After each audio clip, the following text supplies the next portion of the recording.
por qué algunos son memorandos y el nuestro es el único que es acuerdo. Tenemos memorando del mar Mediterráneo, del Océano Índico, de Abuja, que afecta a todo lo que es el África Occidental, del Mar Negro, del Mar de Riad, lo que es el Golfo Pérsico, y un sistema de control que es independiente, que no está asociado a ningún acuerdo, ningún memorando, que es los Estados Unidos, ¿sí? Que tienen su propio esquema en forma independiente. Pero si sumamos todos los acuerdos regionales, tenemos 10 que hoy actualmente están operando en todo el mundo y conforman lo que se llama una red de control contra los buques, entre comillas, subestándar. Básicamente, este es el esquema actualmente que en el mundo está trabajando.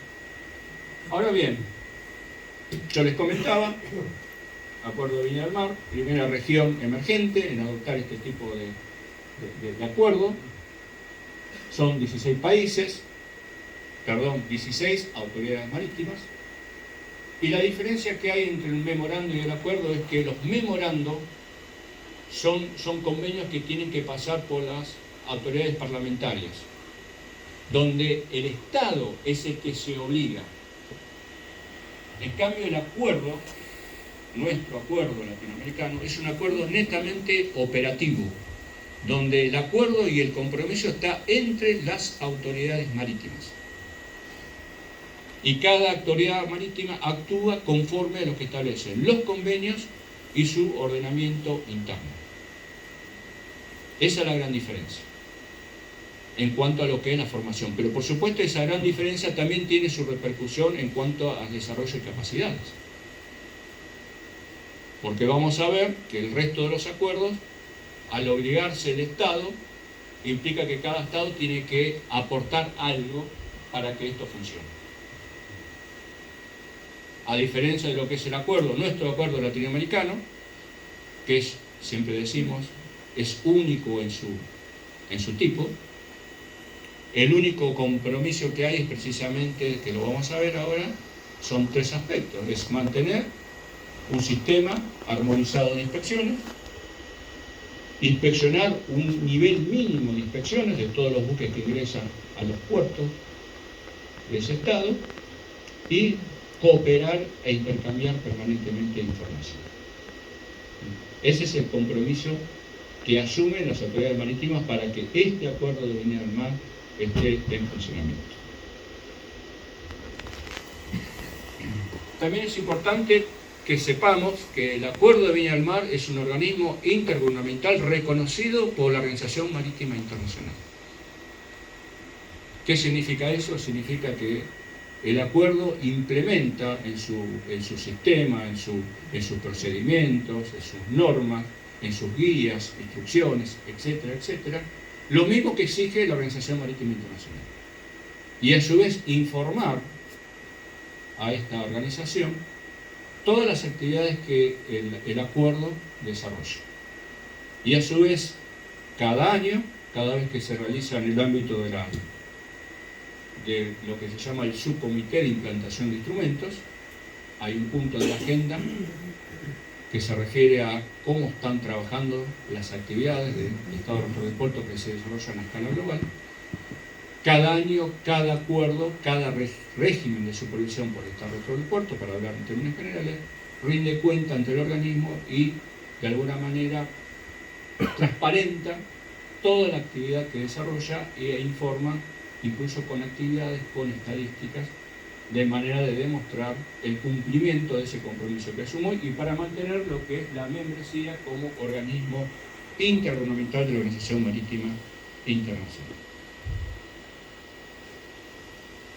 Como todo acuerdo, como todo memorando, tiene una organización. El órgano más importante es el comité, que se reúne una vez al año, y ahí se reúnen los jefes de las autoridades marítimas o sus representantes, ¿sí? Y van llevando una agenda de temas, siempre en aras de mejorar muchos aspectos, ya sea lo que hace a los procedimientos, ya sea lo que hace a la armonización, de manera que todos tengamos que aplicar los mismos criterios, mismos procedimientos, y y también adopta otras disposiciones, sobre todo en lo que hace al seguimiento y formación y capacitación de los oficiales de supervisión por el Estado Rector del Puerto, porque tienen que cumplir un perfil, ¿sí?, para poder llegar a autorizar a esa persona, para facultarlo a subir a bordo y tomar decisiones sobre el buque, sobre la tripulación.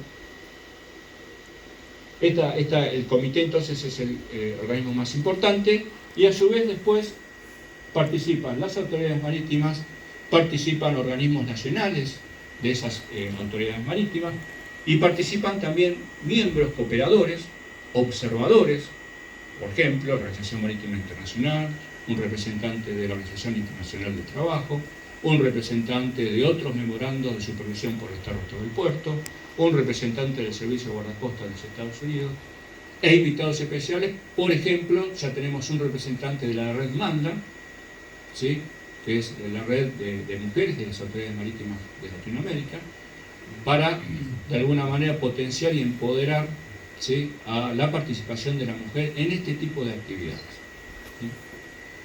Y por supuesto tenemos dos organismos que son muy importantes. Uno es la Secretaría, y otro que es el corazón, es el alma mater del funcionamiento de este sistema, que es el Centro de Información. El Centro de Información es una base de datos, donde se concentran todas las situaciones de toda la región, permanentemente se va alimentando y se van generando información, estadística, análisis, etcétera, etcétera, y de ahí se desprenden precisamente los informes que después se publican en la Organización Marítima Internacional o en otros regímenes de supervisión por el Estado Rector del Puerto. Y un detalle muy importante: ¿dónde está la Secretaría y dónde está el Centro de Información?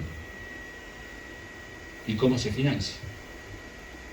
Tanto la Secretaría como el Centro de Información, por decisión unánime, cuando se crea este acuerdo en el año 1992, deciden que sea la Prefectura Naval Argentina la que asuma esa responsabilidad. Así que desde el acuerdo se adopta en noviembre de 1992, y en enero de 1993 ya se encuentra operativo, con una base de datos en su momento con ayuda, tanto cooperación técnica, tanto de la OMI como del MOU de París y como la CEPAL en ese entonces. Se desarrolla lo que es el primer centro de información, la primera base de datos, y a partir de ese momento, por supuesto, después posteriormente tuvo otros desarrollos, pero esos fueron los inicios hasta lo que hoy tenemos, una base de datos que está a la altura de cualquier otro memorándum de entendimiento. Tengamos en cuenta, para simplemente a título ilustrativo, en el caso del Memorando de Entendimiento de París, la Secretaría es una oficina que depende del Ministerio de Transporte y el Agua del Países Bajos, y el Centro de Información, que es la base de datos TETIS, que está alojada en la Agencia Europea de Seguridad Marítima de Lisboa. Con esto le estoy dando un claro ejemplo de cómo son las capacidades, el desarrollo de capacidades. Y en el caso del memorando del Asia-Pacífico, la Secretaría, como se le dice generalmente a ese memorando, el MOU Tokio está en Japón, en Tokio, y el Centro de Información, el APSIS, está en Moscú, ¿sí?, en Rusia.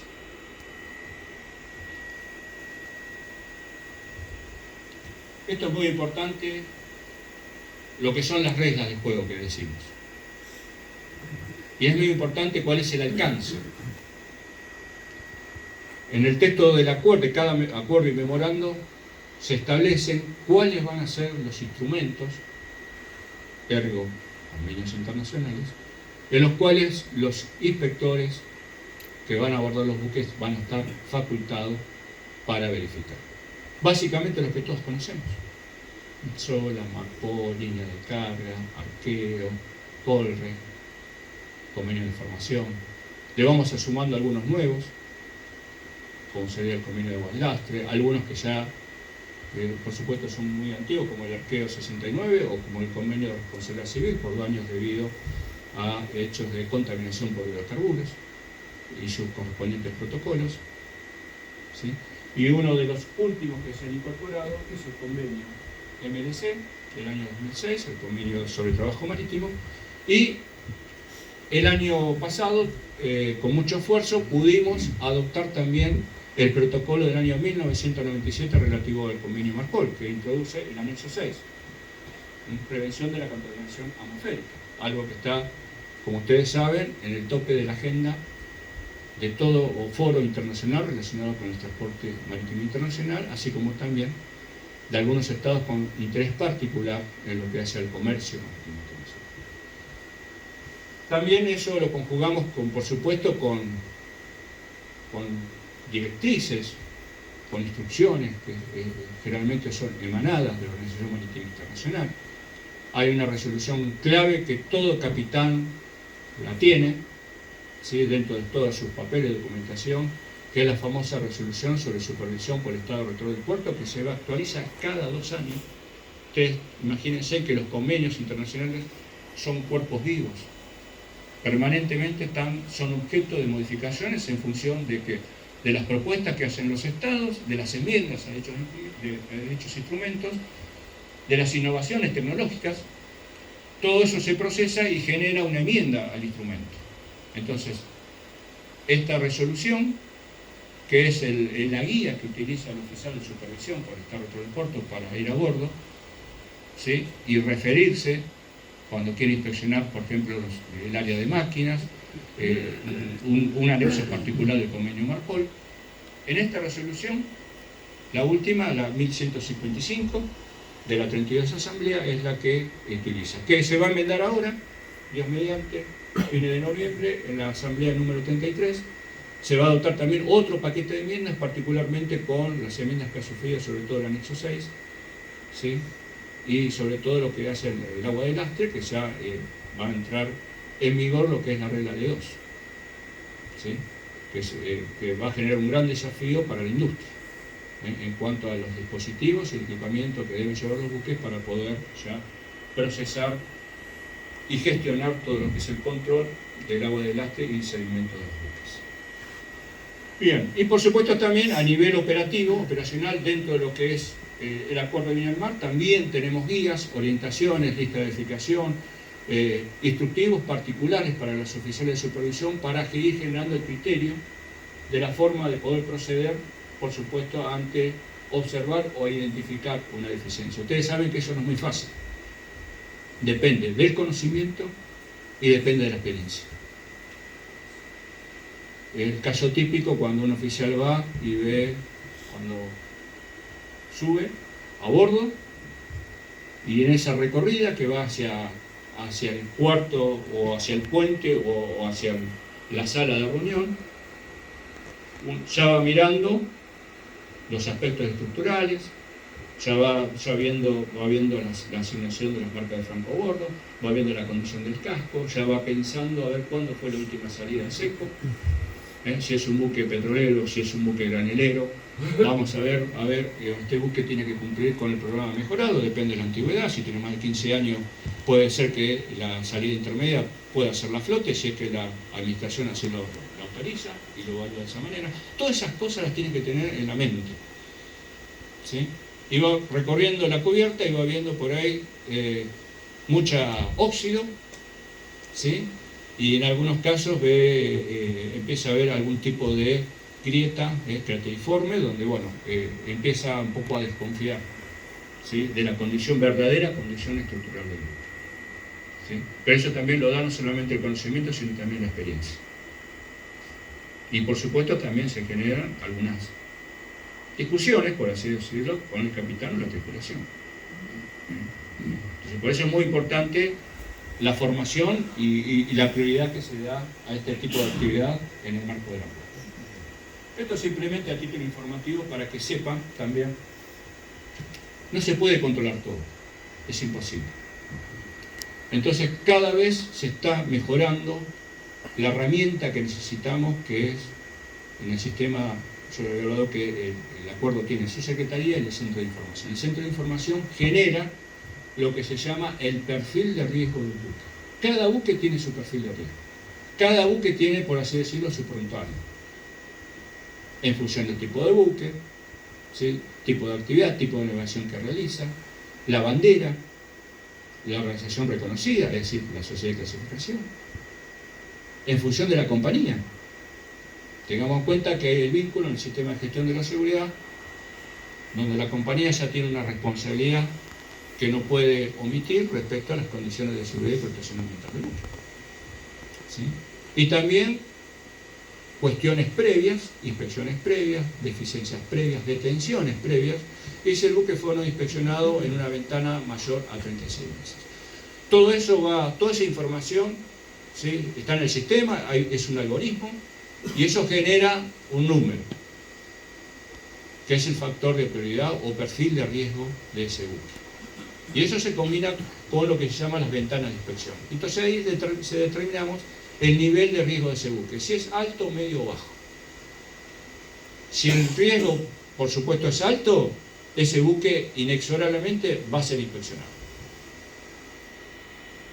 Si el riesgo es medio o bajo, bueno, dependerá de muchas condiciones, de muchas circunstancias. Porque muchas veces, por ejemplo, si nos vamos a lo que es el ámbito Buenos Aires del Sur, y bueno, por ahí en un día tenemos 4 barcos operando. Quizás no podemos ver los 4. Entonces tenemos que recurrir a esta herramienta de análisis en función de toda esa información y concentrar el esfuerzo realmente donde es necesario. De esta manera se trabaja mucho más eficiente y se logra el objetivo. ¿Cuál es el objetivo? Asegurarnos que aquellos buques que presentan algún problema, en este caso tienen un alto riesgo o un perfil de riesgo alto, direccionar los esfuerzos de inspección hacia ese buque y no hacia otro que tiene un nivel medio o bajo de inspección.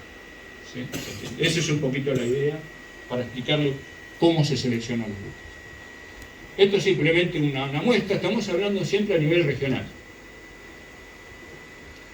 Esto es una muestra de los últimos 5 años, nivel de inspección están arriba de 7.000 inspecciones. Tengan en cuenta que en la pandemia como ha bajado sensiblemente el nivel de inspección en un 30-40%, todos sabemos, de público conocimiento, que es lo que ha sucedido, y eso también ha repercutido, ¿sí?, en el nivel de actividad.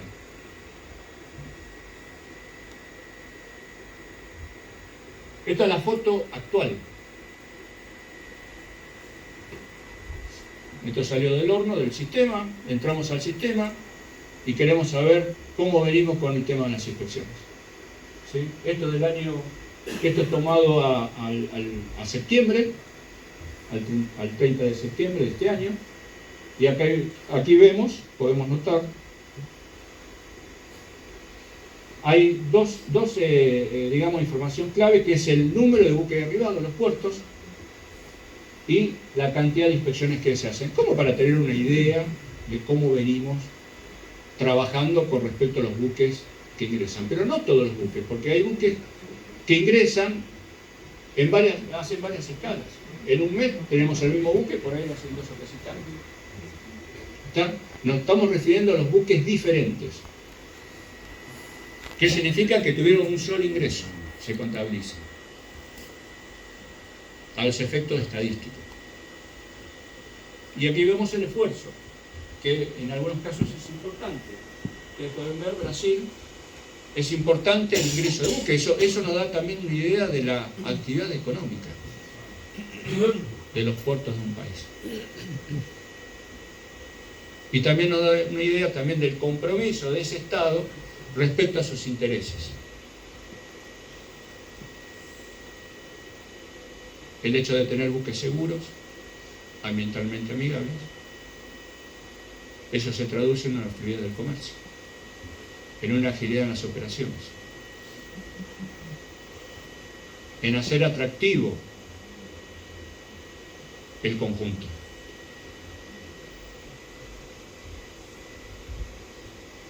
Ya no vamos a lo que es estadística del 2002, que fueron publicadas, están publicadas en el documento y pueden acceder cualquiera de ustedes en la página pública del Acuerdo de Viña del Mar. Esto simplemente es un muestrario.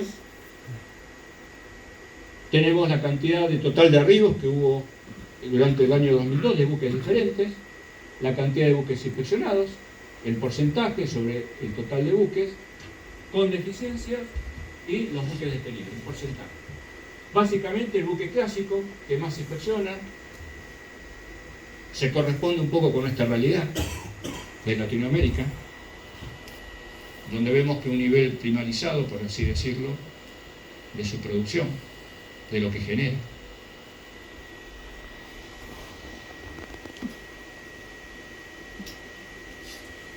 Aquí tenemos, por ejemplo, por bandera, que también es una lógica con, obviamente, con las estadísticas que generalmente genera la UNTAC, donde generalmente todos los años tenemos una actualización de la cantidad y el tonelaje del arqueo por bandera, discriminado por bandera. Tengamos en cuenta que hoy la bandera que tiene mayor cantidad de buques es la bandera panameña, pero cuando nos vamos a lo que es en términos de tonelaje de arqueo, Liberia ha superado a Panamá hoy en día. Estos datos muy importantes porque yo les había comentado que toda esta información, buque, bandera, eso va ¿a dónde? Al factor de prioridad, se considera, para poder seleccionar el buque.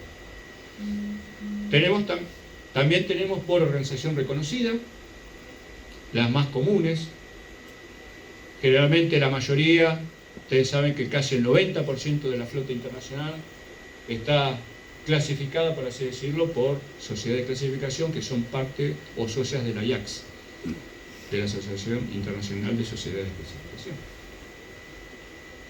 Después interesante acá, por el tipo de deficiencia. Y fíjense que acá una de las deficiencias más comunes en el año 2022 precisamente eran los medios de transbordo de práctica. Y precisamente eso fue el motivo por el cual la Argentina decidió este año, como bien nos mencionaba Ryan, hemos decidido hacer una campaña de inspecciones concentrada precisamente a los efectos de fijar las condiciones de los medios de transbordo de embarco y desembarco de prácticos y pilotos. Por esto es importante esta información. No solamente para mostrar estadísticamente qué es lo que se hace, sino también utilizarla inteligentemente para desarrollar acciones tendientes a mejorar el entorno de seguridad y mejorar las operaciones, hacerlas más seguras, más eficientes, más competitivas. Esto es interesante también, la lectura de esto. Fíjense que habíamos dicho que la cantidad de buques detenidos, que son 64, pero la cantidad de buques que tuvieron que resolver problemas previo al zarpe es un número importante. Fueron 207. La diferencia entre un buque detenido y previo al zarpe es, yo diría, casi semántica, porque el buque no se puede movilizar. Simplemente que cuando hablamos de detención ya es una situación insalvable, es un riesgo inminente para la seguridad y para la protección del medio marino o incluso para la propia tripulación que se encuentra a bordo. En cambio, quizás previo al zarpe puede ser una deficiencia que si bien no amerite la detención, pero necesariamente la va a tener que resolver previo a iniciar el viaje. Después hay otra gama de otro tipo de medidas que se van adoptando de manera de tener, una vez que si ese buque presenta algún tipo de deficiencia o observación, vaya siendo sujeto de seguimiento hasta que cumpla plenamente con lo que estipulan los convenios o bien subsane o rectifique esa deficiencia que ha sido observada. Y por supuesto, teniendo en cuenta que el motivo, digamos, de esta charla, también de alguna manera involucrar acá la figura del práctico. ¿Sí? ¿Cómo se relaciona el práctico con estas actividades de supervisión por el Estado del puerto? ¿Sí? Y para ello nos tenemos que remitir a nuestro ordenamiento jurídico, la Ley de Navegación. Tenemos el artículo 145, ¿no? Que es claro. Y lo que es importante, fíjense en el 146, el inciso G. Que cuando algún buque observe algún tipo de anomalía, algún tipo de circunstancia excepcional que de alguna manera afecte la seguridad del buque, de terceros o bien del medio ambiente, deberá comunicar en forma inmediata a la autoridad marítima. Y eso, gracias a la buena cooperación que tenemos actualmente con los prácticos,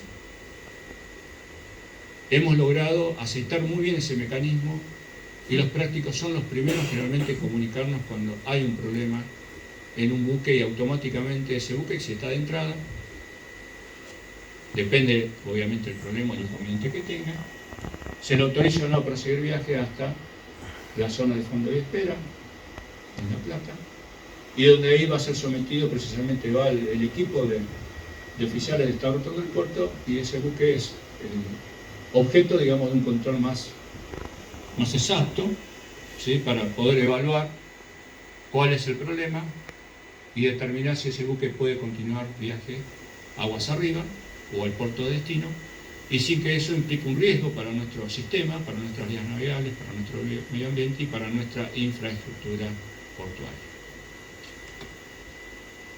Y esto tampoco es casual, porque también hay en el mundo muchos ejemplos, ¿sí?, de la participación del personal de prácticos y su relación, ¿sí?, con la autoridad del Estado rector del puerto, a los efectos de que cuando existe algún tipo de anomalía, ¿sí?, ponerla de inmediato en conocimiento de las autoridades del Estado rector del puerto, a los efectos de tomar las medidas que sean necesarias.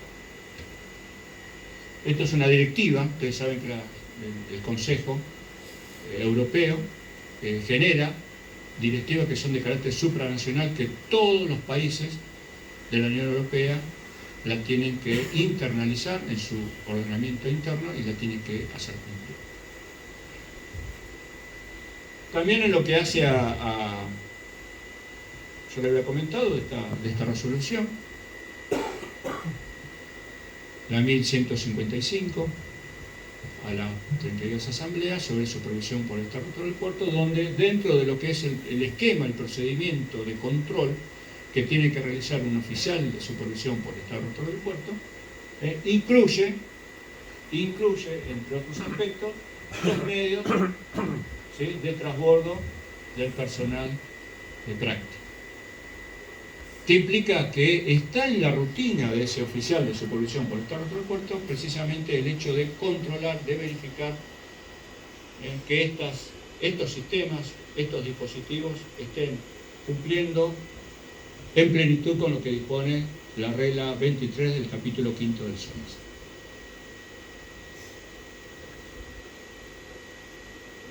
Esto es un poco lo que nos comentó John, que a raíz de ese análisis de las deficiencias que estaban en el top 10,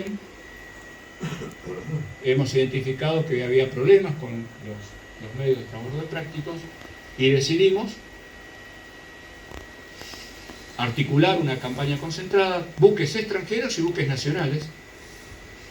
Esto es una actividad plenamente nacional, local, que por supuesto le dimos difusión en el marco del Acuerdo de Viña del Mar, que hemos presentado el documento con los resultados para conocimiento de toda la región, a los efectos de que se puedan extraer lo que nosotros siempre decimos, las buenas prácticas o las lecciones aprendidas, ¿sí? Siempre se aprende del otro. Casi más de 250 buques que fueron inspeccionados, de los cuales 4 tuvieron deficiencias que lo tuvieron que subsanar previo al zarpe. Con lo cual estamos más que satisfechos por el resultado, y por supuesto nos quedamos tranquilos que este es un problema que por ahora, por el momento, está bajo control, está bajo supervisión y no amerita tomar ninguna medida adicional al respecto. Yo le había comentado que el carácter, digamos, de organismo intergubernamental que tiene el Acuerdo de Viña del Mar, eso también de alguna manera lo expone hacia el mundo, y esa exposición implica la participación en distintas reuniones que se desarrollan estos regímenes de supervisión por el Estado rector del puerto. Obviamente que a raíz de la pandemia, con el tema, digamos, de lo que son las videoconferencias, ahora